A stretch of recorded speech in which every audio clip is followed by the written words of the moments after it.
ስሜ ማሙሸት አማረ እባላለሁ። የትብብር ለኢትዮጵያ አንድነት እጩ ተወዳዳሪ ነኝ። የምወዳደርበት በቦሌ ክፍለ ከተማ ወረዳ 17 ወይም ምርጫ ክልል 17 ላይ ነው። ምርጫ ምልክቴ አውራ ጣት ነው። በጦርነት መሀል የሀገርን ሰላም ማስቀጠል ይቻላል ወይ? ስርዓተ መንግስትንስ እየተዋጉ መምራት ይቻላል ወይ? አመሰግናለሁ። እንግዲህ እንዲህ አይነት ነገሮች የሚነሱት የህዝብ ጥያቄ በአግባቡ ያለመመለስ ነው። ለምሳሌ 2007፣ 2008፣ 2009 እንደዚህ አይነት ነገሮች ነበሩ። የህዝብ ጥያቄዎች ነበሩ። ህዝቡ የሚያነሳቸው የማንነት፣ የወሰን፣ የመብት፣ የዲሞክራሲ፣ የሰብአዊ መብት፣ የህግ የበላይነት አለመኖር ጥያቄዎችን እያነሳ ይጠይቃል። መንግስታት ደግሞ በዚያ ሰዓት ህዝብን በመናቅ ምላሽ አይሰጡም። ምላሽ በማይሰጡበትና ህዝቡ የጠየቃቸው ጥያቄዎች ምላሽ ሳያገኙ ሲቀሩ ሌላውን መንገድ ይመርጣል። ህዝብ ሌላውን ይመርጣል። እንስሳ አይደለም። ሰው ከሌላው እንስሳ የሚለየው ማገናዘብ፣ ማንሰላሰልና መውጫ መንገድ መፈለግ ነው። ይሄ መንገድ ለነሱ ያዋጣናል ብለው የሚመርጡት ነው። ይሄንን መንገድ መዝጋትና ለህዝቡ ጥያቄ ምላሽ መስጠት የመጀመሪያ ስራው የመንግስት ነው። ዲሞክራሲያዊ ነፃነቴን አጥቻለሁ፣ ህገ መንግስታዊ ነፃነቴን አጥቻለሁ፣ የተፈጥሮ መብቴንም ጭምር ተገፍያለሁ የሚል ጥያቄ ሲያነሳ ለዚያ አንድ ግለሰብ መንግስት ዝቅ ብሎ ለጥያቄው መልስ መስጠት ግዴታው ነው። ይሄንን ሳያረግ ሲቀር አንድ ግለሰብ የሚያነሳው ጥያቄ የሚወስደው እርምጃ ወደ ሀገር ይለወጣል፣ ወደ ህዝብ ይለወጣል። የሰላም መደፍረስን፣ ጦርነትን፣ አለመረጋጋትን፣ የሰላም እጦትን ያመጣል። ጦርነት በባህሪው አውዳሚ ነው። ጦርነት በባህሪው ጨራሽ ነው። ሰውን ያጠፋል። ስለዚህ ከዚያ ውስጥ የሚገኝ ነገር አንዳች ነገር የለም። ምናልባት ምንድነው ጥያቄ አንስተው ጥያቄያቸው ያልተመለሰላቸው ሰዎች በሚያገኙት በመግደል ወይም ደግሞ በጦርነት አሸንፈው ያንን የሚጠሉትን ምላሽ ያልሰጣቸውን መንግስት ማውረድ ሊሆን ይችላል፣ መንገዳቸው ሊሆን ይችላል። ግን በዚያ ጦርነት ውስጥ የሚከፈለው ዋጋ በገንዘብም በቁስም ሊተመን የማይችል ነገሮች ያልፋሉ። ዜጎች በአደባባይ የሚገደሉበት፣ የሚረሸኑበት፣ በጦርነት ተቋማት የሚወድሙበት ለረጅም ዘመናት ከአይምሮ ውስጥ የማይወጣ ለረጅም ዘመናት ሊመለስ የማይችል የኢኮኖሚ ድቀትን ሊያመጣ ይችላል። ይሄንን ማስተናገድ በአንድ ሀገር ውስጥ በዚህ ዘመን ያሳፍራል። ስለዚህ በጦርነት ውስጥ ያለ ሀገር ህዝብ ተመርቶ ወደፊት ይሄዳል ተብሎ አይታሰብም። ምናልባት ከወንበሩ እስከሚወርድ ድረስ ወይም ደግሞ አሸናፊው ኃይል መጣው እስከሚል ጊዜ ድረስ ሊሆን ይችላል። መታሰብ ያለበት ጦርነትን በድርድር፣ በንግግር፣ በውይይት፣ በሰጥቶ መቀበል መርህ መፍታት፣ የህዝብን ሰላም ደህንነት ደግሞ ከምንም በላይ ዋጋ ሰጥቶ ማስከበርና ማክበር ይጠይቃል። ወደፊት መቀጠል ይችላል እንደ መንግስት ብትል በጦርነት አዙሪት ውስጥ ወይ በጦርነት መካከል ያለ ህዝብና ሀገር የኢኮኖሚ እድገትን ሊያመጣ አይችልም። አመጣው ቢልም ቀልድ ነው የሚሆነው። አመጣው ቢልም ለምን ብትለኝ ለምሳሌ የኢኮኖሚ እድገት ዝም ብሎ ከግብርና ብቻ የሚመጣ ወይም ከንግድ ብቻ የሚመጣ አይደለም። ከኢንቨስትመንት የሚመጣል፣ ከቱሪዝም የሚመጣል። በአንድ ሀገር ውስጥ ጦርነት ባለበት ሀገር ውስጥ ኢንቨስተሮች ኢንቨስት ሊያደርጉ ወደዚያ ጦርነት ወዳለበት ሀገር ወይም ደግሞ አሁን ወደ ኢትዮጵያ ሊመጡ አይችሉም። ምክንያቱም ጦርነት ነው። የመጀመሪያ የአንድ ኢንቨስተር የመጀመሪያ ጥያቄው ኢንቨስት አደርጋለሁ ሲመጣ የዚያን ሀገር መንግስት የሚጠይቀው ጥያቄ የተረጋጋ የፖለቲካ ስርዓት በሀገሪቱ አለ ወይ የሚል ጥያቄ ያነሳል። ሁለተኛው የሚያነሳው ያ መንግስት ለሚደርስብኝ ኪሳራ ኮምፐንሴሽን ወይም ካሳ ሊሰጠኝ ይችላል ወይ ብሎ ያስባል። በሌላ መልኩ ሀገሪቱ ውስጥ ጎርፍ ያጠቃታል ወይ? አገሪቱ የመሬት መንቀጥቀጥ አለው ወይ? አገሪቱ የሰደድ እሳት የሚቀጣጠልበት ነው ወይ? በዚህ የማጣውን የንብረት ካሳ ከዚያ መንግስት ማግኘት እችላለሁ ወይ የሚል የተረጋጋ የፖለቲካ ስርዓት ባለበት ሀገር ውስጥ ኢንቨስተሮች መጥተው ሀብታቸውን አፍሰው ኢንቨስት ሊያደርጉ አይችሉም። አንዱ። ሁለተኛው የተረጋጋ ሀገር የሌለበት ሀገር ላይ መጥቶ የቱሪስት ጉብኝት ሊያደርግ አይችልም። አንድ ጎብኚ በመጀመሪያ ደረጃ የሚያየው በዚህ ሀገር ሄጄ የሆነ ነገር እጎበኛለሁ ሲል ሰላም አለ ወይ፣ ያንን ነገር የሚያረጋግጥ የፖለቲካ ኃይሉ ወይም መንግስት ብቃት አለው ወይ፣ አቅም አለው ወይ ብሎ ነው የሚመጣው። ስለዚህ እኛ ሀገር አሁን ጦርነት ነው ያለው። እስካሁን እንግዲህ አሁን አንዳንዴ ስንሰማ በቱሪዝሙም በኢንቨስትመንቱም ከፍተኛ ትርፍ አግኝተናል፣ ከፍተኛ ገንዘብ አግኝተናል ይላሉ። የትኛው አካባቢ ተጎብኝቶ መቼ እነዚያ ቱሪስቶች መጥተው የት ቦታ ሄደው ያንን ነገር ጎብኝተው ገንዘብ ገቢ አገኘን ብሎ ማየት ይጠይቃል። ይሄ ለኛ ለኢትዮጵያውያኖች ቀልድ ነው የሚሆነው። ይሄ የሚወራው ምናልባት ኢትዮጵያን ለማያውቋት አሁን ኢትዮጵያ ያለችበት ሁኔታ ለማይረዱ ሀገራትና ሰዎች ሊነገር ይችል ይሆናል። እኛ ግን እናውቀዋለን። እንኳን ቱሪስት አይደለም ሀገሩ ነዋሪው ህዝብ እንኳን ከቦታ ቦታ መንቀሳቀስ አቅቶት አንደኛ ይታገታል፣ ሁለተኛ በጦርነት ይታመሳል፣ በሶስተኛ ደረጃ ቅርሶቹ በከፍተኛ የጦርነትና የችግር ከበባ ውስጥ ነው ያሉት። እኛ እያልን ያለነው እንደ ትብብር ለኢትዮጵያ አንድነት በመጀመሪያ ደረጃ ህዝቡ ያነሳቸውን ጥያቄዎች መልስ በመስጠት ጦርነቱን ማስቆም ይቻላል። ጦርነቱን ማስቆም ካልተቻለ በስተቀር የሚባሉት እድገቶችና ሂደቶች የመንግስት ሂደቶች ሁሉ ተረት ሆነው ይቀራሉ። ታጣቂው ኃይል ወይም ደግሞ መንግስት ዘመናዊ መሳሪያዎችንና ዘመናዊ ቴክኖሎጂን መጠቀሙ ምንም በዘመነ ቴክኖሎጂ በዘመነ ዘመናዊነት ዘመን ለምን ይሄን ተጠቀሙ ለምን ይሄን ያዙ ሊባል አይቻልም። በመጀመሪያ ደረጃ ዘመኑ የቴክኖሎጂ ነው። ስለዚህ የሚዋጉበትም ሆነ የሚሰሩበትና አጠቃላይ እንቅስቃሴያቸው በቴክኖሎጂ እንደሚመራና ቴክኖሎጂው ደግሞ ይሄንን እንደሚደግፍ የታወቀ ነው። ቴክኖሎጂውን እንዴት ያገኙታል ተብሎ ሲታሰብ ደግሞ በአንድ ሀገር የጦርነት ሁኔታ ውስጥ ደግሞ ብዙ ደላላ አለ፣ ብዙ አክተሮች አሉ። የግድ አገር ውስጥ ብቻ ያሉት አይደሉም። መሳሪያ ሻጮቹ አንዱ አክተሮች ናቸው። የቴክኖሎጂው አቀባባዮች ደግሞ ሌሎች አክተሮች ናቸው። የሀገር ውስጥና የውጪ ይሄ ነገር እንዳይቆም ጦርነቱ እንዳይቆም ደግሞ ሌሎች አክተሮች ናቸው። ስለዚህ ከዚህ ጦርነት ውስጥ የሚያተርፉ ብዙ አካላት አሉ። ያን ትርፋቸውን እያሰሉ ጦርነቱን በቴክኖሎጂም በጥምረትም በሌላም ነገር ሊያስኬዱት ይችላሉ። ታጣቂው ለምን እየጠነከረ ይመጣል? ለምንስ እንዲህ ይሆናል? የምለው ነገር እንትን ስትል የውስጡን ሰላም በሰላማዊ መንገድ ጥያቄውን የሚጠይቀው በሰላማዊ መንገድ ሐሳቡን የሚያራምደውን ሰው ሐሳቡን ስገታበት ምን ይሆናል?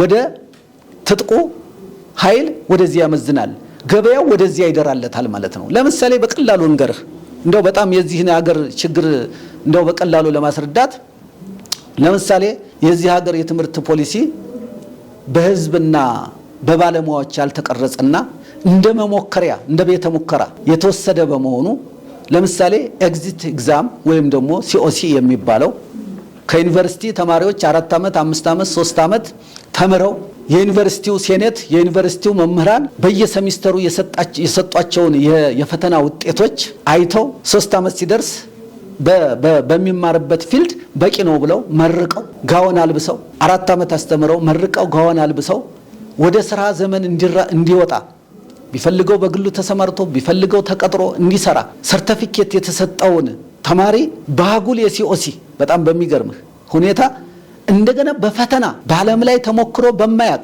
እስካሁን ዓለም ያልሄደበትን መንገድ በተደናበረና በማይሆን መንገድ ሄደው በፈተና ጥራት እናመጣለን ብለው በትምህርት ሳይሆን በሄዱበት መንገድ ያ እንዲወድቅ በብጣሽ ወረቀት አላለፍክም ብለው የጣሉት የዩኒቨርሲቲ ተማሪ መውጫ ቀዳዳ ሲያጣ አንዱም ምርጫውን ከሀገር መሰደድ መረጠ። ሌላኛው ምርጫውን አቅመ ደካማውና ይሄ ሞራል ቢሱ በጫት ቤትና በሌላ በሱስ ውስጥ ተደበቀ። ሌላው ደግሞ ምን አደረገ?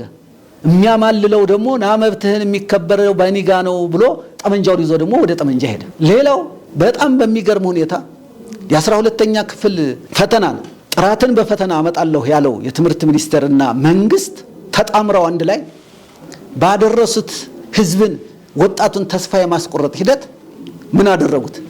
ወደ 12ኛ ክፍል የሚያልፈውን ተማሪ ጥራት ሳይሰጡት በጥራት ሳያስተምሩትና በቴክኖሎጂ የተደገፈ ትምህርት ሳይሰጡት በፈተና እንጥልሃለን ብለው 4 ሚሊዮን 5 ሚሊዮን ተማሪ ጣሉት። ይሄ በራሱ በተማሪው ላይ በወላጆቹ ላይ በትምህርት ቤት ባሉ መምህራንና የትምህርት ቤት አስተዳደር ሰራተኞች ላይ አጠቃላይ በማህበረሰቡ ላይ ምን ፈጠረ? ፍረስትሬሽን ፈጠረ። ትምህርት ዋጋ ቢስ ነው አለ። አየው ቅድም እንዴት እየጨመረ መጣ? ታጣቂው እየጨመረ ጉልበት እያገኘ ሄደ የምትለው መንግስት ራሱ ትምህርት ሚኒስቴር ራሱ እያበቃ እየመለመለ የሚልከው ኃይል ነው። አየው እያበቃ እያሰለጠነ የሚልከው ነው። በቀላሉ ቢነግሩት የሚሰማ ለቀላሉ ለስልጠና ዝግጁ የሆነ በደል ምን እንደሆነ ያወቀ መገፋት ምን እንደሆነ ያወቀ ወጣት ስለሆነ ምን አለ? ትቷቸው ሄደ። ግማሹ ደግሞ ኢትዮጵያን ባዶ አርጓት ስደትን መረጠ። ዛሬ የዜግነትን የስደተኞችና ኢሚግሬሽንን ቢሮ ገላን ያለውን ጎተራ ጋ ያለውን እዚህ እኛ ጥቁር አንበሳ አካባቢ ያለውን ስታይ ከ10 ዓመት በኋላ ኢትዮጵያ አንድም ወጣት እንደማይኖራት ማሳያ ምልክት ነው የሚሰደደው። እሱም ብቻ አይደለም። በጣም በሚገርም ሁኔታ ኢትዮጵያ ውስጥ 70% የሚሆነው ወጣት ህዝብ ወጣት ነው ይባላል አይደል? እንግዲህ ዳታውን ቆጥረን ባንደርስበትም ህዝብ ቆጠራ ባልተደረገበት ብናወራም 70% የሚሆነው የሀገሪቱ ህዝብ ወጣት ነው ይባላል። ይሄ በሆነበት ሀገር ውስጥ በመንግስት የክርክር ወቅት ቴሌቪዥንና ሬዲዮ ላይ ክርክር ቀርበው የፖለቲካ ክርክር ሲያደርጉ 1 ሚሊዮን ወጣቶችን በቤታቸው ውስጥ ሰርተው ሀብታም እንዲሆኑ አድርገናል ይላሉ።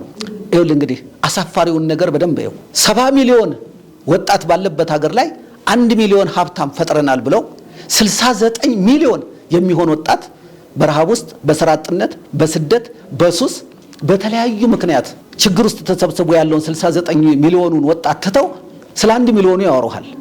ይሄም በዚህ አያበቃም። አባቶቻችን ወይም ደግሞ ሊግ ኦፍ ኔሽን ወይም የተባበሩት መንግስታት ድርጅት ሲመሰረት አንዱ ጥያቄ ለኢትዮጵያ ቀርቦላት የነበረው የባሪያ ሽያጭን አላስቆምሽም፣ ዛሬም በአገራችሁ ሰው ይሸጣል የሚል ምንም እንኳን በዘመነ አጼ ምኒልክ ዘመን ሰውን የሸጠም ሆነ ሰውን የሚገዛ ወንጀለኛ ነው፣ በህግም ይጠየቃል፣ ከስልጣኑም ይበረራል፣ ከርስቱም ይነጠቃል ብለው በአዋጅ አውጀው ያስቆሙት ቢሆንም ውስጥ ለውስጥ ያ ነገር ሰዶ በንጉሱ አጼ ኃይለ ሥላሴ ዘመንም ይሄው ትንሽ ስለነበረ የመጀመሪያ ጥያቄ የቀረበላቸው ምንድነው? የባሪያን ሽያጭ የሰውን ሽያጭ አላስቆማችሁም የሚል ነበር። እንደገና ተመልሰው ያንኑ አጥድቀው ኖ ይህ የህዝብ የሰው ሽያጭን አስቁመናል፣ መታየት ይችላል በተባለው መሰረት ነው ኢትዮጵያ የተባበሩት መንግስታት ድርጅት አባል እንድትሆን የተፈቀደላት።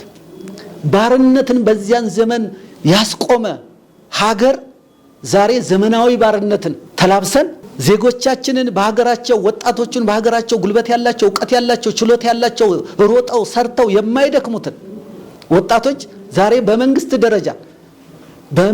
ደረጃ ከሀገር ውስጥ ወደ ውጪ ለስራ ቅጥር እያሉ 500,000 በአመት እንልካለን እያሉ ሲያወሩ እንሰማለን። ይሄ ዘመናዊ ባርነት ነው።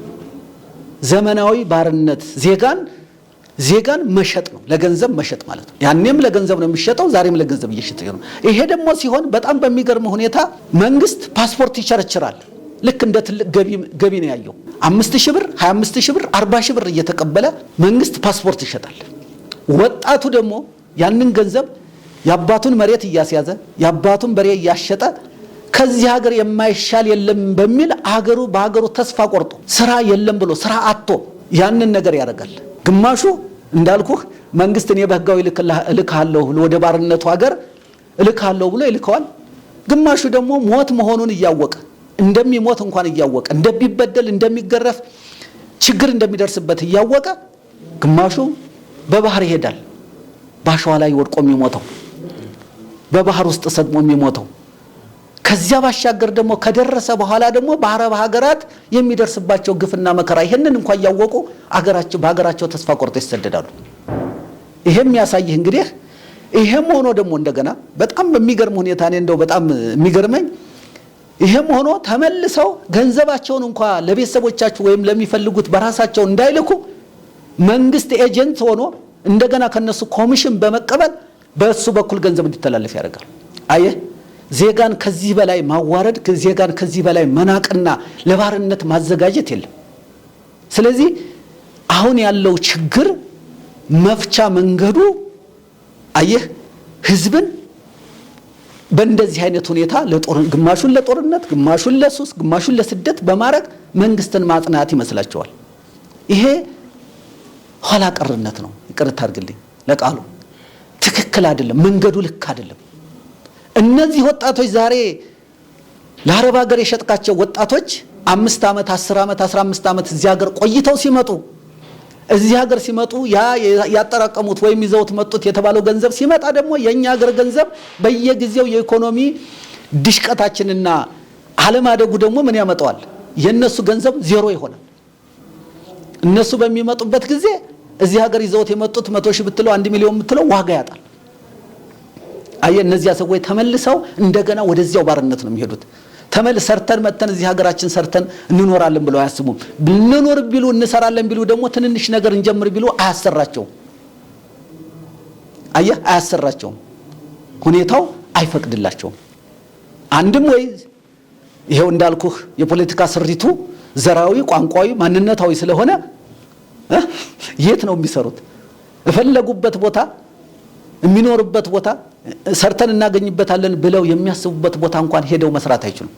ለምሳሌ አንድ ቆላ ሀገር ላይ ክልል ሄዶ አንድ ቆላ ምንም ገበያ ምንም የሌለበት ሀገር ላይ የወጣች ልጅ ወይም የወጣ ልጅ ተሰዶ የኖረ ልጅ ተመልሶ ሰርቶ ተመልሶ ገንዘብ አግኝቶ ሰራለሁ ቢል እዚያ ቆላ ላይ ሊሰራ አይችልም።